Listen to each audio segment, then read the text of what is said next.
Hello and welcome to Spectrum News. I am Rachel David White, coming to you live from Uyo, the capital city of Akwa Ibom State. Let's take a look at the headlines. Federal government, state, local governments gets 903.48 billion naira FAAC September revenue. Senate justifies luxury vehicles for members, says ministries have 3 SUVs. Plus, Republicans pick Mike Johnson as House Speaker nominee. We'll bring you details of his stories and many more in a moment.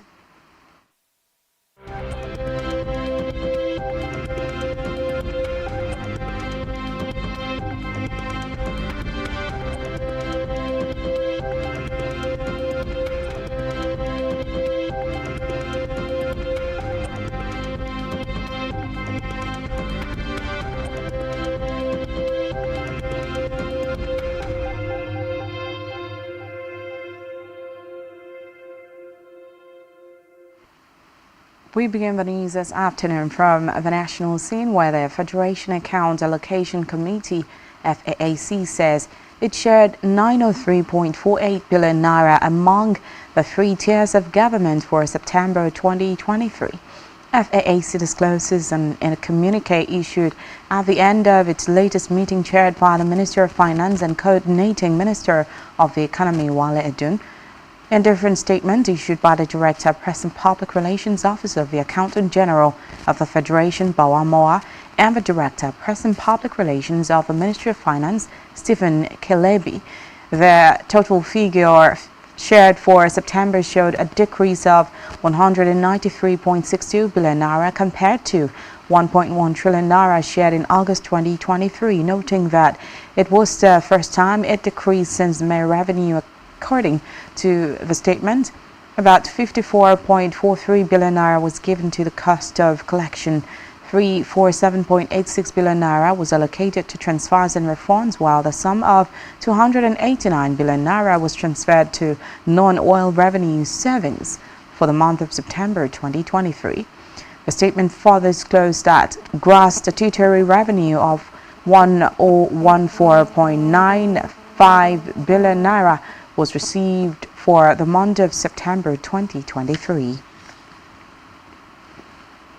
Meanwhile, the federal government has hinted that it would launch a roadmap for the Federal Ministry of Marine and Blue Economy. The Minister of Marine and Blue Economy, Adeboyega Oyetola, stated this during a panel discussion at the 29th session of the Nigeria Economic Summit Group and ESG with the theme Pathways to Sustainable Economic Transformation and Inclusion. Oyetola acknowledged the timeliness of the summit, noting that its output would be considered in developing Nigeria into a hub of maritime trade and ancillary services in Africa. The minister also disclosed his resolve to get presidential endorsement for the use of scanners in port operations in the country, adding that seaports all over the world have gone digital, and digitalization is mainly used to drive efficiency and remove human contact and are slow and breed corruption. From the red chambers, the Senate has justified the planned purchase of luxury vehicles for lawmakers in spite of dissenting voices in the last few days. Briefing journalists in Abuja, the chairman of the Senate Committee on Services, Sunday Karimi, said the leadership of the 2 chambers of the National Assembly decided to buy the luxury cars for lawmakers because of durability and maintenance for the period of 4 years. He further stated that Nigerians were picking on lawmakers but ignoring ministers. According to him, some ministers had more than 3 Land Cruisers, Prado, and other vehicles, and questions are not asked. Away from that, the federal government has lamented that massive investment in the nation's basic education sector have not translated into desired results. The Minister of State for Education, Dr. Yusuf Sanunu, said this while declaring open the 25th quarterly meeting of Universal Basic Education Commission UBEC management with the executive chairman of the State Universal Basic Education Board in Abuja. Speaking on the event, which had its theme as redefining national and state priorities for effective basic education delivery, the minister called for new strategies and collaborative efforts between the federal and state governments to address the identified problems. Meanwhile, the Executive Secretary of the UBEC, Dr. Ahmed Biboyi, called for new approaches to holistically address problems of the basic education sector.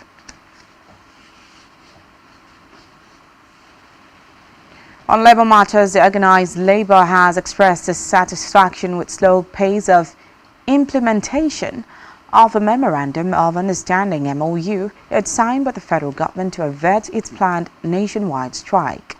The state chapters of the Nigeria Labour Congress (NLC) and the Trade Union Congress (TUC) said failure to implement the agreement before the October 30 deadline might leave them with no choice but to down tools, noting that they had commenced mobilization of members across the country. Recall that the national leadership of NLC and TUC had on October 1st reached an agreement with the federal government to pay 35,000 naira to all federal workers beginning from September, pending when a new national minimum wage would be signed into law. The resolution provided that the wage award would be paid to the federal workers for 6 months, while states were encouraged to extend the same benefits to their workers. In a separate development, the chairman of the Economic and Financial Crimes Commission, EFCC, Ola Olukayode, has directed staff members of the commission to immediately declare their assets in line with civil service regulations and directive at the corporate headquarters of the commission in Abuja while addressing senior staff of the EFCC, stressing that fighting corruption required those at the vanguard to be above board. In a statement by EFCC spokesman Dele Oyewale, Olukayode assured the commission staff that adherence to the rule of law would be his defining principle of work. The EFCC chairman said the agency needed to rid the nation of corruption in order to boost investors' confidence in Nigeria.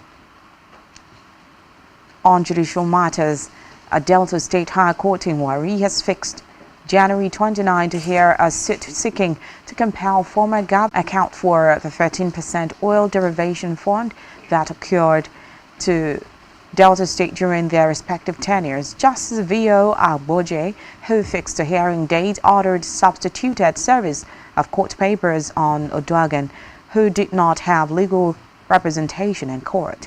Reports said a suit was filed by members of the oil and gas producing communities in Delta State, led by an environmental advocate, Sheriff Molade.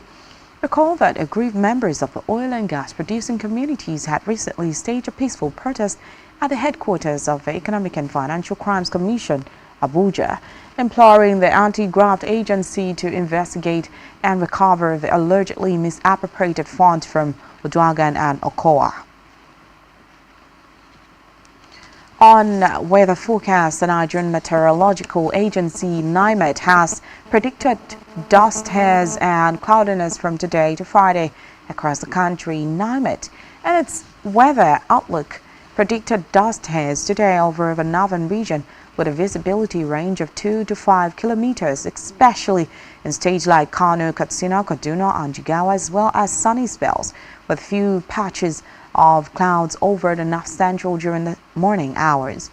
The agency also emphasized dust hairs over the northern region during the forecast period on Thursday and sunny skies with patches of clouds over the north central in the morning hours, while in southern parts of the country cloudy with intervals of sunshine is predicted, and morning thunderstorms are anticipated over Lagos Delta rivers, Cross Rivers, and Akwa Ibom State.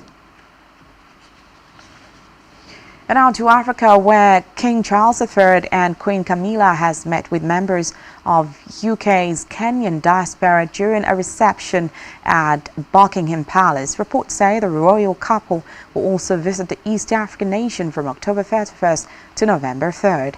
According to report, Kenyan President William Ruto invited the royal couple for a visit. which comes as the African nation prepares to celebrate 60 years of independence from Britain in December.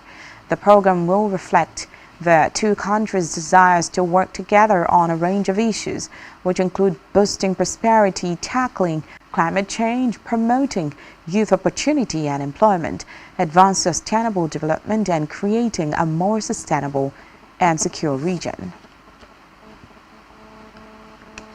Still in Africa, hundreds of residents of Moroccan town of Amizmiz have reportedly protested against local authorities. Weeks after a deadly earthquake destroyed their homes, the residents accused local authorities of delaying aid and negligence, as well as withholding assistance, including tents from some of the residents who lost their homes.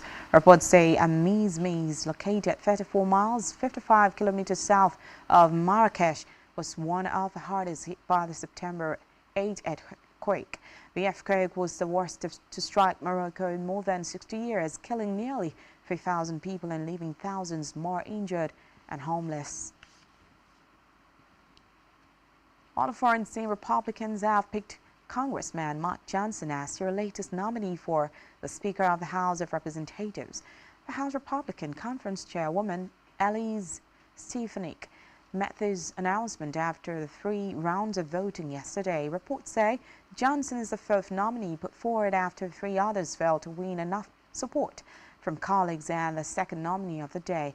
Recall that the House has been without a Speaker and has been unable to pass bills since Kevin McCarthy was ousted on October 3rd. And still on a foreign scene, United States meteorologist says Hurricane Otis, an extremely dangerous Category 5 storm, has made landfall in southern Mexico. According to the National Hurricane Center, NHC, Otis touched down near the popular Acapulco resort yesterday.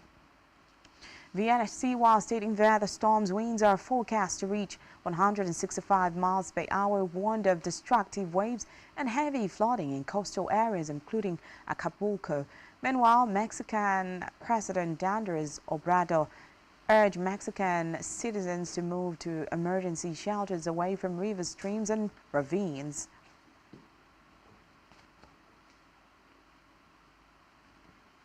Still to come in the news, Super Eagles reveals official dates for 2026 WWC Games. To stay with us.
Welcome back and many thanks for staying with us.